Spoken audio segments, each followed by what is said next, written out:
So here's our 2024 Bobcat T86, and there's a few things here that are worth mentioning if you're curious about buying one. Mostly everything's good. It's what I'm familiar with. Had Bobcat for 10 years before this with the 2015 S850. In some ways this is a downgrade. The tracks are better than tires in my opinion and for what I do. More pushing power. It's a much more stable unit. But the lift height is only 11 feet. It used to be 12 feet, so that's a downgrade from what it used to be. Apparently most of their customers don't want the extra height or don't need it.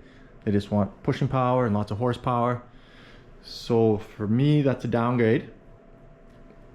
Also the cost of this was ridiculous. In 2015, I paid $90,000 for my S850.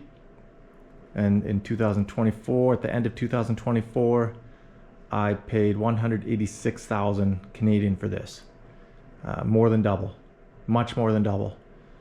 Yeah, I got the tracks. Yeah, I got the cab. On my old machine, I didn't have those things, so that's an additional 20,000. And this is considered the gold package because it has super flow and some extra lights. I don't know how they justify that much extra money. It's a good machine.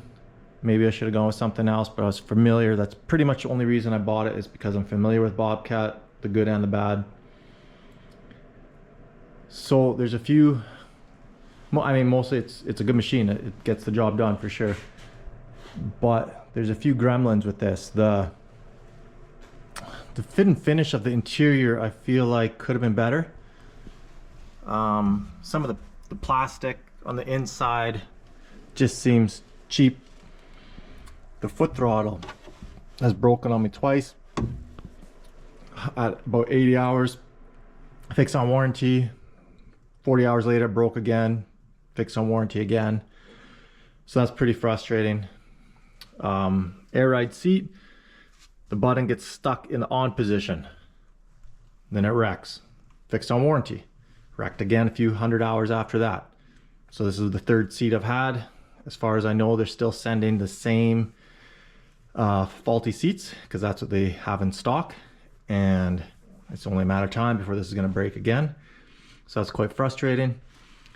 All the glass is nice for viewing compared to the old style, but I don't really use a cab. I only use this machine in summertime. I'd rather not have a cab and pay 10 or 12,000 less. I don't need the AC, the heat, the door, or the cab. Plus you get a bad glare off this unless you keep it crystal clear and clean, which on a job site it's rarely clean. So in some ways it's not better. The other thing with this is I've had a problem with my joystick, which is often a problem with Bobcats, I'm told. So about every 40 hours or 50 hours of use, it will randomly curl my bucket or forks down. They slowly start going down. I took a video of it. I showed the mechanics and the dealership. They can see it's a problem, but they can't replicate it themselves. So they said, we can't fix it. And it gives me no error code. So basically you have to force it all the way down, or allow it to go all the way down, or turn off the machine, turn on again, and then you can get it to go away. And this is a matter of time before it does that again. I'm at about 900 hours now with this machine, and that problem has never gone away. So something's going on with one of the actuators. I don't know. Nobody seems to know what the problem is or how to fix it. The other thing is, it has a touch screen and everything. Keyless start, which is nice. But for a machine that costs 186,000 Canadian, I want to see the outside temperature. I also want a compass on here, just like every other truck or car you buy nowadays for a whole lot less money than this.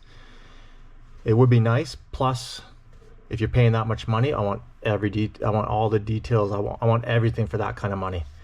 Backup camera should be an embarrassment for Bobcat. I know it's embarrassing for me when I tell people how much I paid for this machine, and the resolution on the backup camera is absolutely terrible. It's like something from the 80s. I don't think cameras are that expensive nowadays. So there's no excuse for that, Bobcat. That's super cheap. Yeah, this says USB here. You're supposed to plug in your phone, let your phone sit in there.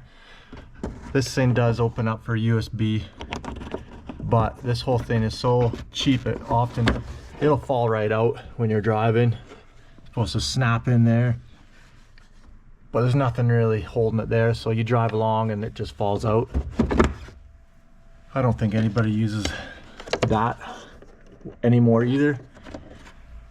One good thing is, on my old machine, if I was driving and I was all the way to the left, it would rattle and my knuckles would hit. That's no longer the case. There's enough distance here. You can hold the stick and your knuckles don't hit anymore and go all the way forwards. Your hand no longer hits your drink, coffee cup, whatnot. So those are improvements. And well, I put my phone down here anyways. Not much goes up there. So yeah, it's a good machine. It does everything you'd like it to. Just some of the fit and finish, and that moves right away. Just, I don't know, it just seems should be more solid. It's just, they spent a lot of money on making all this look nice and round and smooth and no sharp edges. It's no hard rough angles. Nothing's real square like other machines, but that all costs a lot of money just to make it look nice. And I'd rather, well, I don't know, I'd rather not spend all that much money on that. I'd rather have something with that just works and gets the job done. You don't need all those rounded edges, even though I guess it looks good. So we'll see what this machine, how it holds up. It's not that it's cost me money on the job site, but just some of those things where it slows down or makes things less comfortable, I suppose, and it's not really worth quitting and taking it to the shop to get fixed on warranty when your foot throttle doesn't work, or if your seat doesn't work. But it is frustrating. Good machine. Bobcat, you're gonna charge that much money, there's a few things you got to stop cheaping out on, and certainly I'd like to see 12 feet of lift again. They advertise these arms as cast iron. You can see this is all cast iron here now. They say more visibility because this is narrower from left to right, but this is where your visibility is, and I think this is a lot taller than it used to be. It blocks a lot of your vision when you're inside, so I don't know if you're really gaining any vision with the cast iron. So maybe they'll abandon that idea. I guess the idea was this bar here used to come all the way across to the front to help the lift arm, and that's no longer going across your windows. So in that sense, they advertise you have more visibility, but I would just as soon see it the old way, where this goes all the way over. This is a little bit smaller top to bottom, and also give us the full 12 feet of lift.